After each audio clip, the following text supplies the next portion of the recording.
Jail अधीक्षक PP Singh को निलंबित कर दिया गया है। डीआईजी जेल की जांच में इनकी भूमिका संदिग्ध मानी गई थी। आरोप है कि जेल में अवैध मुलाकात की जानकारी मिलने के बाद भी वरिष्ठ जेल अधीक्षक ने अधीनस्थों से पूछताछ नहीं की और न ही उच्च अधिकारियों को इसकी जानकारी दी। मुलाकात करने के बाद सफाइयों ने बयान दिया है, वो सोशल मीडिया पर तेजी से वायरल हो गया है, जिसके बाद अब शासन तक हड़कंप मच गया है। इस मामले में डीजी जेल के निर्देश पर डीआईजी जेल कुंतल किशोर ने जेल पहुंचकर पूरे मामले की जांच की।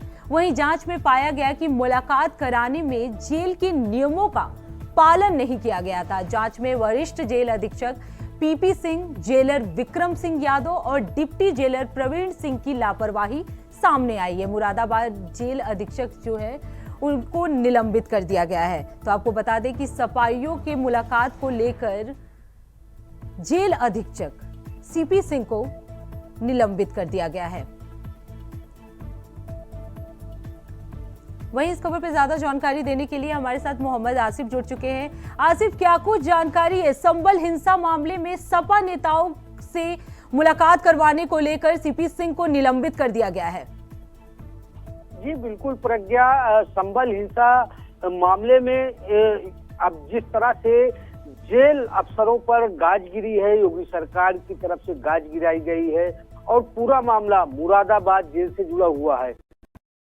2 दिसंबर को पूर्व सांसद एसटी हसन और कई सपा नेता मुरादाबाद जेल पहुंचे थे, जहां पर नियम, कानून और कायदे को ताक पर रखते हुए जेल अधीक्षक, जेलर और डिप्टी जेलर ने संभल आरोपियों से मुलाकात कराई थी और इस मामले का खुलासा होने पर शासन की तरफ से जांच बैठा दी गई थी। जांच के दौरान डिप्टी जेलर विक्रम सिंह यादव, प्रवीण सिंह पहले ही सस्पेंड कर दिए गए थे।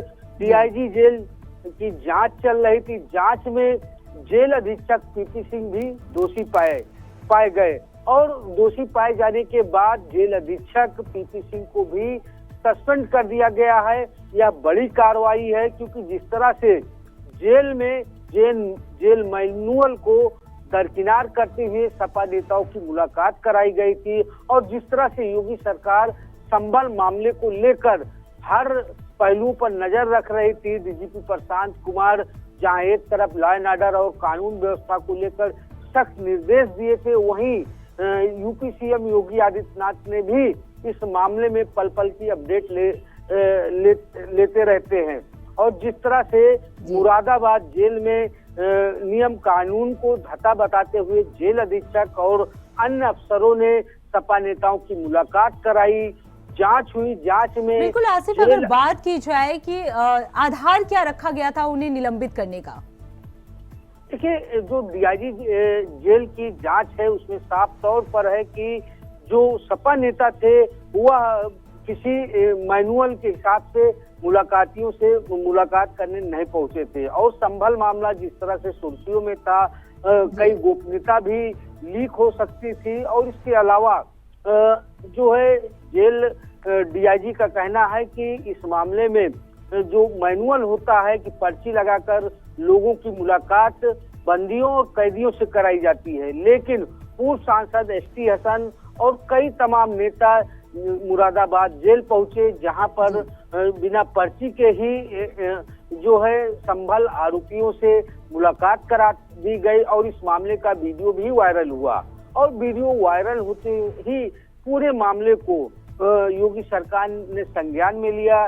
जांच डीआईजी जेल को सौंपी गई। डीआईजी जेल की जांच में डिप्टी जेलर और जेल अधीक्षक दोषी पाए गए और यही वजह है कि उनके खिलाफ बड़ी कार्रवाई की गई। हालांकि इस कार्रवाई से कहीं न कहीं हड़कंप भी मचा हुआ है और अंदर खाने से बिल्कुल आसिफ, अगर बात की जाए, अभी आपने बोला हड़कंप मचा हुआ है और सफाइयों की तरफ से कोई बयानबाजी हुई है अभी तक?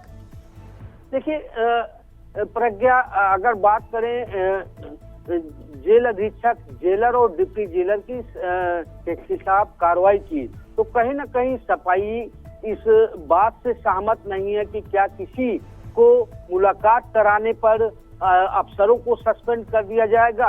अभी हाल ही में जिस तरह से विक्रम सिंह यादव को सस्पेंड किया गया था और यादव परिवार का होने के चलते अंदर खाने में समाजवादी पार्टी बेहद नाराज थी और कई नेताओं ने यहाँ तक भी दबी जुबान में कह दिया था कि सरकार पीडीए अफसरों पर जानबूझकर कार्रवाई कर रही है। कहीं न कहीं यह मामला सियासी भी होता दिख रहा था, लेकिन जिस तरह से जेल अधीक्षक पीपी सिंह के खिलाफ कार्रवाई हुई है, तो ऐसे में योगी सरकार ने भी साफ संदेश दिया है कि जो भी लापरवाही बरतेगा, जो भी नियम कानून को दरकिनार करेगा, उसके खिलाफ एक्शन होगा, चाहे सिंह साहब हो या फिर यादव साहब हो। कानून और नियम सबके लिए बराबर है और यही वजह है कि जिस तरह से जेल अधीक्षक पीपी सिंह पर कार्रवाई हुई, कहीं न कहीं यह अपने आप में एक नजीर भी है, क्योंकि जेल की बात करें तो जेल में कहीं न कहीं मैनुअल को धता बताते हुए कई ऐसे काम किए जाते हैं। बिल्कुल आसिफ, जिस तरह से लापरवाही सामने आई है, सफाइयों को मुलाकात के दौरान जो पुलिस अधीक्षक थे उन्होंने नियम का पालन नहीं किया, उसके बाद उन्हें सस्पेंड कर दिया गया। बहुत बहुत धन्यवाद आसिफ इस खबर पर ज्यादा जानकारी देने के लिए। अब रुक कर लेते हैं अगली खबर की। झांसी में नगर निगम की कार्यकारिणी की बैठक में महापौर द्वारा स्मार्ट सिटी में 300 करोड़ रुपए के घोटाले की बात जो है उजागर की गई है। वहीं इसे उजागर हो जाने के बाद इस मामले को लेकर सारे विपक्षी राजनीतिक दल जो है वो हमलावर है। समाजवादी पार्टी ने भी इस मामले में अपने तीखे तेवर साफ कर दिए हैं। समाजवादी पार्टी के युवा वरिष्ठ नेता रोहित सिंह पारिछा ने स्पष्ट चेतावनी दी है कि यदि एक सप्ताह के अंदर दोषी अफसरों तथा नेताओं के खिलाफ मुकदमा दर्ज कराने की कार्रवाई नहीं की गई तो समाजवादी पार्टी नगर निगम में आंदोलन शुरू कर देगी। रोहित सिंह पारिछा ने आगे ये भी कहा कि उत्तर प्रदेश सरकार के एक कैबिनेट मंत्री कुछ दिनों पहले ही आकर झांसी में ये दावा करते हैं कि प्रदेश की भाजपा सरकार में जीरो टॉलरेंस नीति का 100% पालन हो रहा है और भ्रष्टाचार बिल्कुल ही खत्म हो गया है। वहीं अगर दूसरी ओर उनकी बात की जाए तो दूसरी ओर उन्हीं के पार्टी के सत्तासीन महापौर स्मार्ट सिटी परियोजनाओं में 300 करोड़ रुपए घोटाले की बात को सार्वजनिक रूप से कहा जा रहा है। इससे स्पष्ट है कि वर्तमान सरकार में भ्रष्टाचार जो है वो चरम पर है।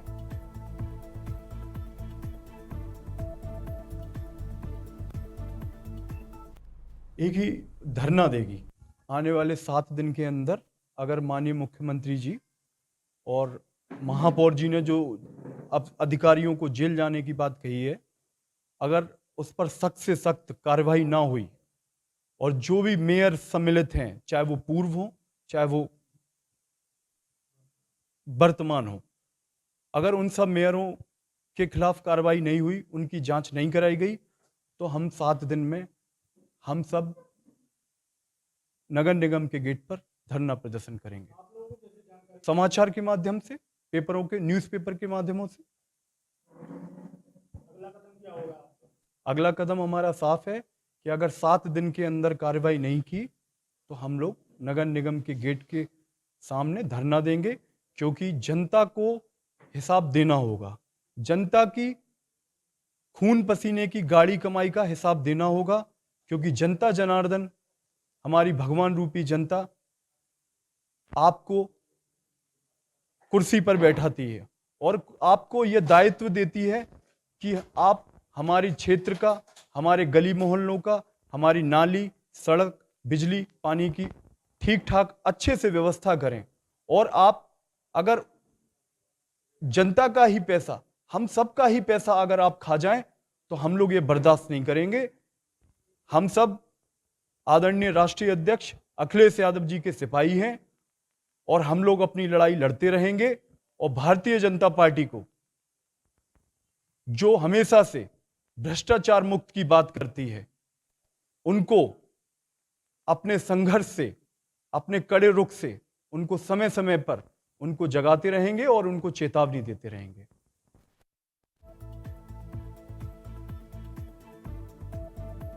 इस खबर पे ज्यादा जानकारी देने के लिए शेख गुल मोहम्मद हमारे साथ जुड़ गए हैं। शेख, अगर बात की जाए झांसी में नगर निगम का 300 करोड़ घोटाले का मामला जो है वो उजागर हुआ है, क्या कुछ है इस बारे में पूरी जानकारी बताइए।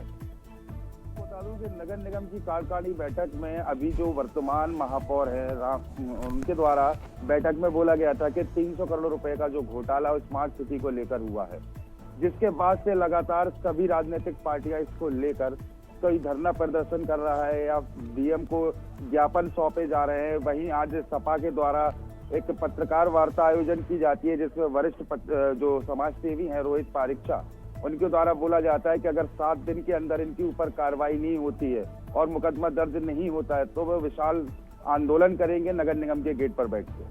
बिल्कुल, अगर शेख बात की जाए कि जो विपक्षी पार्टी है वो लगातार हमलावर है। इससे पहले उन्होंने ये बयानबाजी भी दी थी कि जो सरकार है उन्होंने साफ साफ ये बात कहा था कि उनके कार्यकाल में किसी तरह का भ्रष्टाचार नहीं है। फिर उसके बाद ये 300 करोड़ का घोटाला क्या समझा जाए? जी देखिए, कहीं ना कहीं एक बहुत बड़ी कमी सामने आ रही है, क्योंकि जब झांसी स्मार्ट सिटी के लिए चुना गया था तो इसको लेकर एक बड़ी राशि झांसी को प्रदान की गई थी, जिसको स्मार्ट सिटी के रूप में देखा जा रहा था। इससे पहले जो मेयर थे रामतीत सिंघल के समय में ये स्मार्ट सिटी का जो था वो पैकेज आया था। अब चुनाव के बाद जो वर्तमान महापौर है बिहारी लाल आर्य, वह सदन की बैठक में बैठते हैं और सब चीजों का आंकड़ा निकालकर सार्वजनिक रूप से कहते हैं कि इसमें एक बहुत बड़ा घोटाला हुआ है, जिसकी लगभग कीमत उन्होंने 300 करोड़ रुपए का घोटाला बताया है। ये कहीं ना कहीं एक बहुत शर्मनाक घटना है और उस समय जो अधिकारी थे या जो महापौर थे उनके ऊपर भी ये गंभीर आरोप लग रहे हैं। तो ये कहीं ना कहीं सरकार को देखना होगा कि इस तरीके की चूक उनकी सत्ता में किस तरीके से हुई है और इसमें कौन कौन शामिल है। बिल्कुल शेख, अगर बात की जाए विपक्ष की मांग क्या है कि दोषियों के खिलाफ कार्रवाई की जाए और इसके अलावा और भी क्या कुछ मांगे कर रहे हैं? जी, इनकी मांग है कि 7 दिन के अंदर कार्रवाई की जाए, जो भी दोषी है उनके खिलाफ मुकदमा पंजीकृत कर उन्हें जेल भेजा जाए और इसमें जो अधिकारी या महापौर जो भी है इसमें दोषी हैं उनके खिलाफ सख्त से सख्त कार्रवाई हो और जो घोटाला है उसका सामना किया जाए। विपक्षी पार्टियों का और क्या कुछ कहना है? आंदोलन देने की जो ये बात कर रही है, आंदोलन कब से शुरू कर सकते हैं और ये आंदोलन कितने दिनों तक रहेगा, इसकी कोई जानकारी? अभी उन्होंने 1 हफ्ते का समय दिया है नगर निगम को। अगर 1 हफ्ते के अंदर कार्रवाई नहीं होती है तो ये आंदोलन लगातार जारी रहेगा और उनका कहना है कि ये आंदोलन बड़ा रूप भी लेगा। शेख, अगर बात की जाए, क्योंकि जिस तरीके से विपक्ष जो है अभी नगर निगम पर आरोप लगा रहा है कि 300 करोड़ का घोटाला हुआ है, जो सरकार है उसकी तरफ से कोई दावा पेश किया गया हो कि इस तरह का घोटाला नहीं हुआ या कुछ ऐसा? बता दें आपको, जब से घोटाले की बात सामने आई है उसके बाद से महापौर से काफी दफा संपर्क करने का प्रयास रहा है हमारा, मगर उनसे संपर्क नहीं हो पा रहा है, ना ही वो फोन उठा रहे हैं। और वहां पर अधिकारियों से जब बात की जाती है तो अधिकारी बताते हैं कि उस समय में यहाँ तैनात नहीं था, कोई दूसरा अधिकारी था। यानी कि बात की जाए तो एक दूसरे के ऊपर सभी लोग अपना पल्ला झाड़ते हुए नजर आ रहे हैं। बिल्कुल, जो विपक्षी पार्टी है वो लगातार हमलावर है, लेकिन अब देखना होगा कि क्या कुछ होता है इसमें आगे। बहुत बहुत धन्यवाद शेख इस खबर पे ज्यादा जानकारी देने के लिए। अब रुक कर लेते हैं अगली खबर की। सिद्धार्थनगर जिले की बढ़नी से आज 2 ट्रेन चलेगी। आपको बता दें कि हाल ही में रेल की राज्य मंत्री रवनीत सिंह बिट्टू ने वाशिंग पीठ का उद्घाटन करने आए थे और ट्रेन की समस्या को लेकर सांसद जगदम्बिका पाल ने उनसे इन ट्रेनों को चलाने की मांग की थी। वहीं इस ट्रेन के चलने से यात्रियों को काफी सुविधा होगी और वहां की जनता को ये ट्रेन चलने से काफी खुशी भी होगी। वहीं अगर नगर पंचायत अध्यक्ष की बात की जाए तो उन्होंने कहा है कि सांसद ने जो वादा करते हैं उसे पूरा करते हैं और आगे भी लोगों की समस्या का समाधान करेंगे।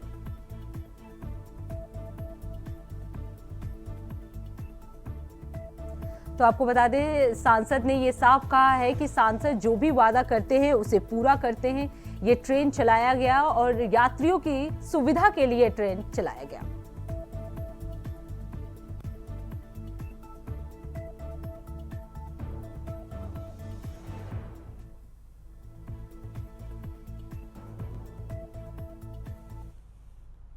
जब उन्होंने किसी भी आदरणीय मंत्री जी को उतारा है तो कुछ ना कुछ ले करके ही छोड़े हैं। और आदरणीय रेल राज्य मंत्री श्री रवनीत सिंह बिट्टू जी से पहला काम उन्होंने, जो लोगों की बहुत अपेक्षा थी, गोरखपुर के लिए ट्रेन चलना, जो कि सुबह के बाद शाम तक का ट्रेन ही नहीं रहता था, तत्काल में 15 तारीख से चलने जा रही है।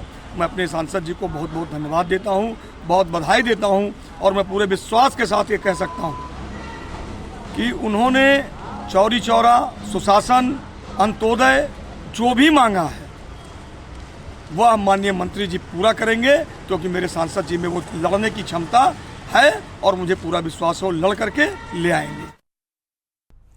तो आपको बता दें कि सिद्धार्थनगर में बढ़नी से आज 2 ट्रेनें रवाना हुई हैं। सांसद ने यात्रियों की सुविधाओं के लिए इस ट्रेन को रवाना किया है। उन्होंने कहा है कि अगर यात्रियों की सुविधा देखी जाए, उनका पूरा ध्यान रखा जाए, इसलिए इस ट्रेन को रवाना किया गया है।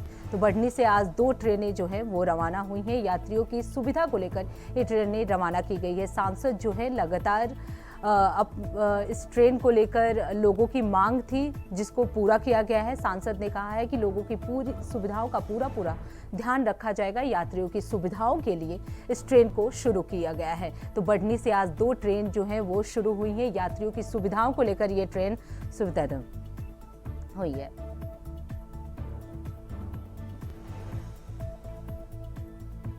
तो सीधे आपको ले चलते हैं लोकसभा, जहां लोकसभा की कार्रवाई शुरू हो चुकी है। संविधान चर्चा का आज दूसरा दिन है, जिसमें किरण रिजिजू क्या कह रहे हैं, चलिए आपको सुनवाते हैं।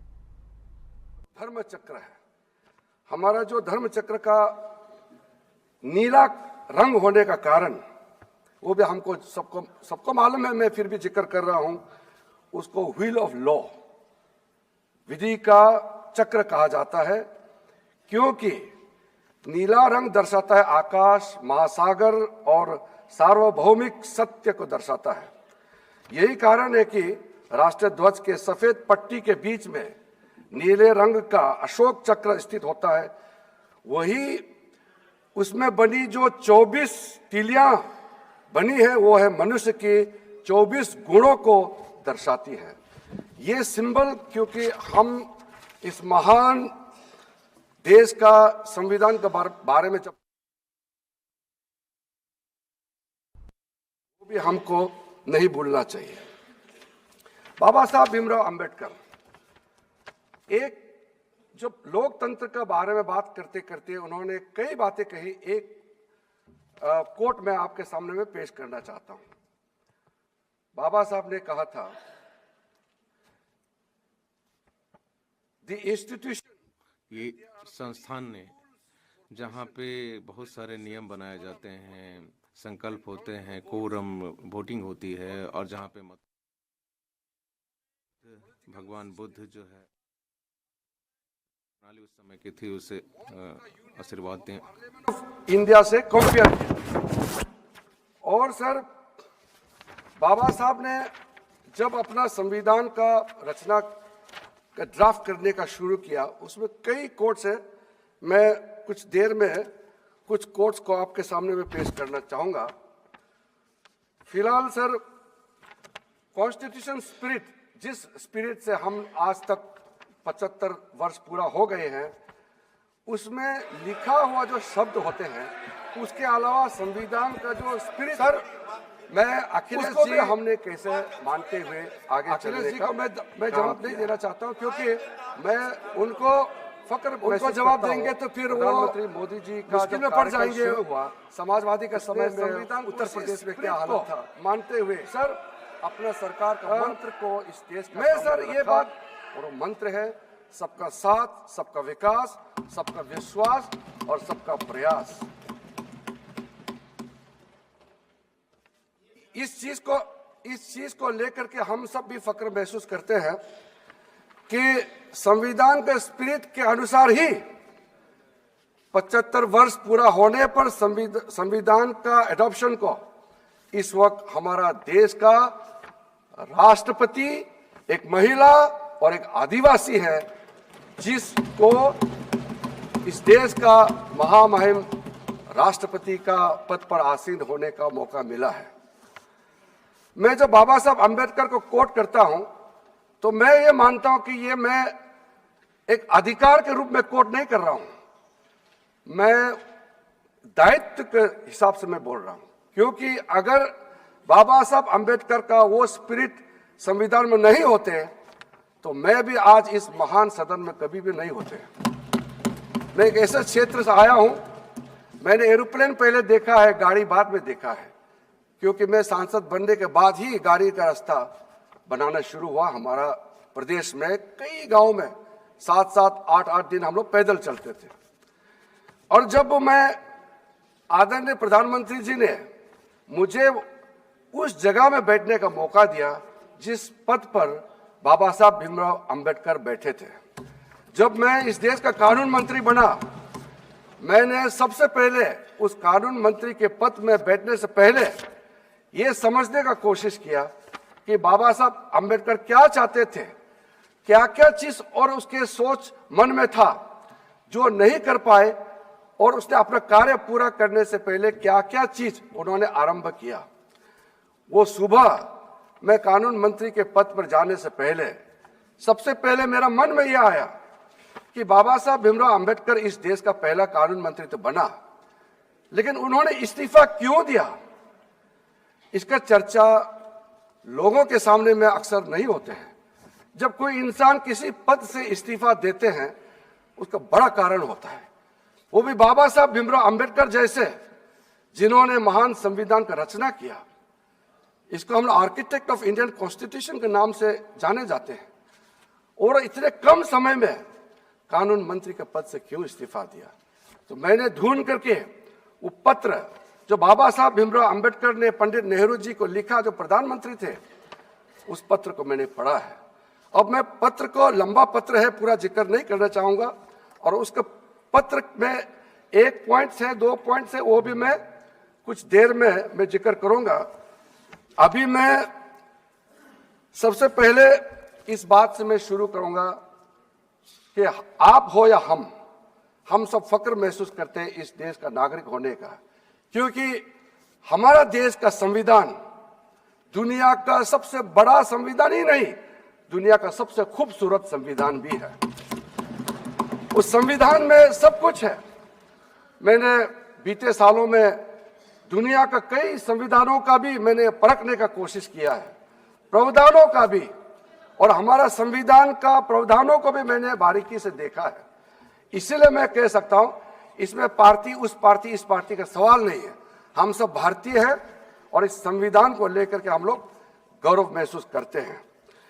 इसमें बाकी का तो छोड़ दीजिए, मैं 1-2 जो आर्टिकल का स्पिरिट को, मैं जिस स्पिरिट को जिक्र किया था सबसे पहले, उसको यह अंगीकृत किया गया था आर्टिकल 15।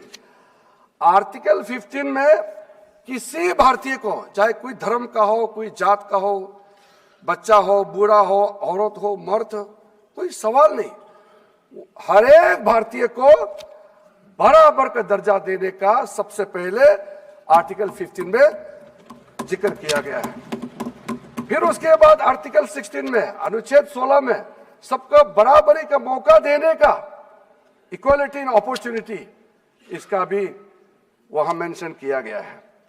फिर माइनॉरिटी का हम लोग बात करते हैं। मैं खुद एक माइनॉरिटी कम्युनिटी से आता हूं, और आर्टिकल 25 में बाकी सब हिंदू हो या कोई भी, हमारे 6 माइनॉरिटी कम्युनिटी है, हिंदू को मिला के 7 है सब। तो फिलहाल इस बुलेटिन में इतना ही। देश दुनिया की तमाम बड़ी खबरों के लिए देखते रहिए इंडिया वॉइस। तब तक के लिए नमस्कार।